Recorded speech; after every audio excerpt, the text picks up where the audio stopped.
Comrades power, Comrades tibim, Comrades tialala, vindu vichenjaga.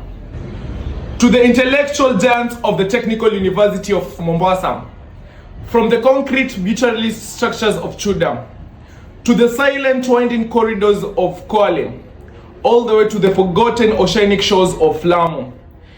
Hear me and hear me clearly today. I do not come before you to play pedestrian campus politics.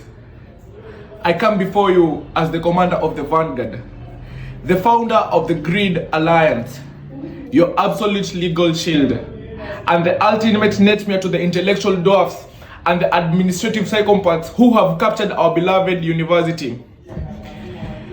Let us be truthful today. Let us look at each other and speak painful truth, because we are truthful people.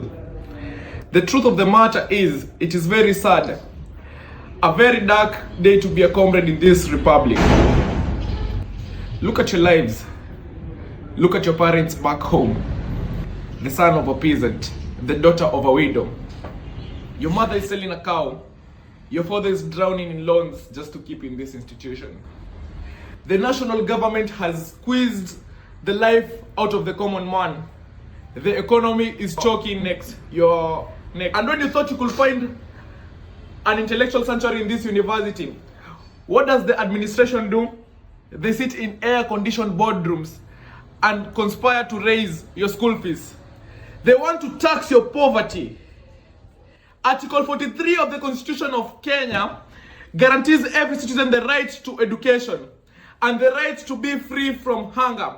But in TUM today, in this captured regime, education has become the financial punishment and hunger is the daily agonizing bread of the comrade. Look at the University of Nairobi. Look at Kenyatta University.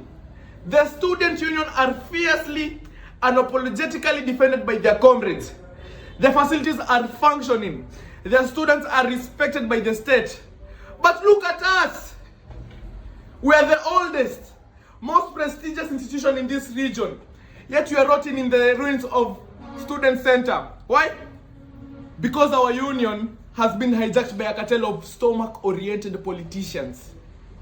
Let us intellectually articulate the betrayal of this boy calling himself Peter Obiero. This is not just a failure of leadership. This is greatest unforgivable misuse and abuse of office. 5 million shillings meant for your freshers' night vanished into thin air of corruption. But the theft did not stop there. They have now touched the sacred cow. They have now looted TUMSA bursaries.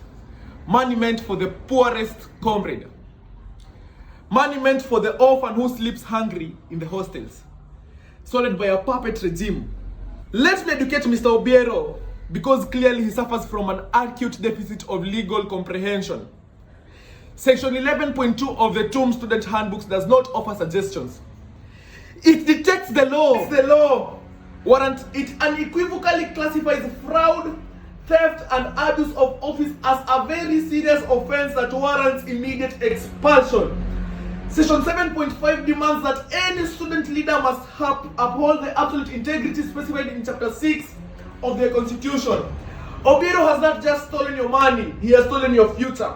He has outshined your dignity to the highest bidder. And because they have stolen the bursaries, let me speak to the forgotten boy child of this institution. The struggling young man who has absolutely nothing. The boy child sitting in the dark, suffocating in the bedsitter in Buxton, staring at the ceiling because he has not eaten for 2 days. He is silently drowning in depression. He is pushed to the edge, betting his last 10 shillings just to buy a packet of unga. While the bursary meant to restore his dignity is squandered by cartels. We are losing our young men to despair because of the system designed to protect them has been weaponized against them.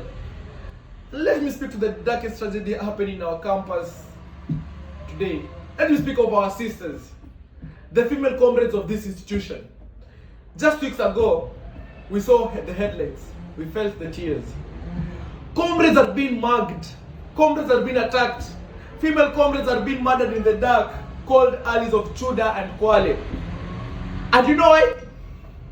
Because her sister cannot afford 50 shillings, boda. Because her bursary was stolen and is forced to walk in the dark. Article 29 of the Constitution of Kenya guarantees every single person the right to freedom and security and the right not to be subjected to any form of violence. The TUMSA Strategic Plan under Strategic Objective 1.4 explicitly legally mandates the university to ensure a secure and safe working environment. But where is the safety? Our sisters are preyed upon in the darkness while Obiero and his masters feast. He has blood on his hands. And where is the administration? Where is the dean of students? Under section 1.7.9 of the university handbook, the dean is legally mandated to protect your welfare, your catering and your accommodation. Yet, when our comrades needed housing during the drama festivals, they were chased away like stray dogs. The Vice Chancellor preaches integrity and equality in the TUMSA Strategic Plan. Strategic Objective 6.2 explicitly demands prudent financial management and absolute accountability. Article 227 of the Constitution demands that public procurement must be fair, transparent, and competitive. Yet this administration closes its eyes while private cartels hike your men's food and prices, and 5 million Kenyan shillings is looted. We are not fools. We refuse to be intimidated by your big English and your tailored suits. Weep no more, comrades.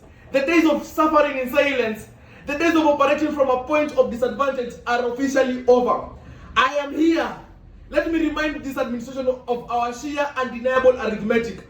We are 19,000 strong, 19,000 intellectuals, 19,000 comrades. How can 19,000 lions be held hostage by a handful of hyenas? How can 19,000 brilliant minds be dictated by a puppet and his handlers? We are 19,000 comrades cough. The administration must catch a cold.